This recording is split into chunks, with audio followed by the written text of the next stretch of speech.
الفوضى اللي وقعت كانت يخلصوا فيها الناس 50,000 دينار في النهار، 5 مليون دو سنتيم بار جور باش دير الفوضى. الجماعه اللي تحرك باسم شكون؟ ماناش نحوس نغطي نقائصنا في البلاد بيد الخارج، لكن موجوده يد الخارج. تمشوا الانترنت تقراوهم هما بنفسهم، وين يروحوا كل شهر ومنين يجيبوا الفلوس. ثمن وقوفنا مع الشعب الصحراوي الشقيق اللي حكايته تجينا كذلك في غردايه عندما تسمعوا دفع الناس للمطالبه بتقرير المصير.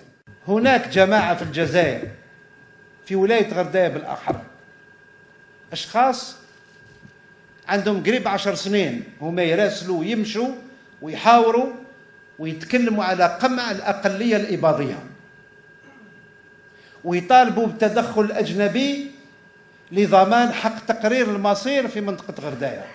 الفوضى اللي وقعت كانت يخلصوا فيها الناس 50,000 دينار في النهار، 5 مليون دو سنتيم بار جور باش دير الفوضى.